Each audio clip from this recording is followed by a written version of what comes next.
Goyang Karawang adalah istilah gaya menari dari Karawang yang khas dengan goyang pinggulnya. Sedangkan secara filosofis, goyang Karawang sering dinisbatkan kepada semangat orang Karawang dalam perjuangan untuk menggoyang kekuasaan penjajah atau untuk menunjukkan eksistensi Karawang dengan berbagai potensi pada dunia luar.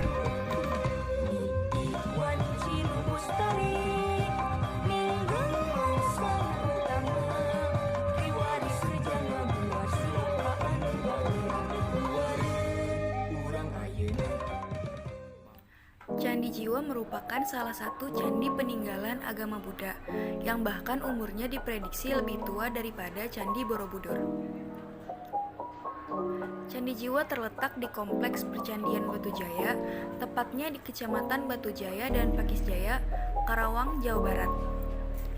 Selain Candi Jiwa yang berada di kompleks ini, juga terdapat 46 titik candi-candi yang tersebar di area Percandian Batujaya. Unur Blandongan atau Candi Blandongan merupakan situs di sekitar Candi Jiwa yang memiliki bentuk paling sempurna jika dibandingkan candi-candi lainnya. Memiliki ukuran 25 x 25 meter, terdapat anak tangga pada setiap sisinya. Pada bagian bawah candi, terdapat lorong yang memisahkan antara bangunan berlapik dan juga dinding samping.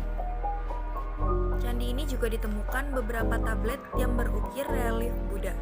Selain itu, juga ditemukan tablet yang bertuliskan huruf Pallawa.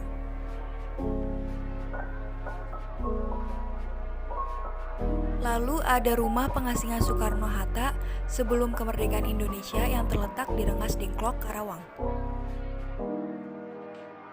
Setelah peristiwa Rengas Dengklok yang mengantarkan proklamasi kemerdekaan Indonesia, Karawang menyimpan peristiwa tragis di Rawagede. Peristiwa ini mengilhami Hairil Anwar menulis puisi Antara Karawang Bekasi.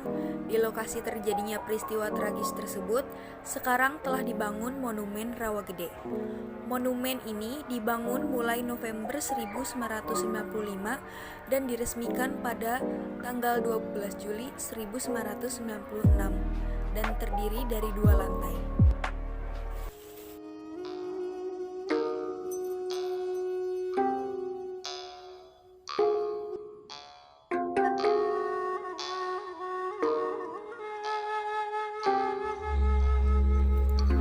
Ruat rawat gunung merupakan tradisi yang dilakukan masyarakat sebagai bentuk terima kasih kepada Tuhan Yang Maha Esa atas keindahan alam yang telah Ia berikan.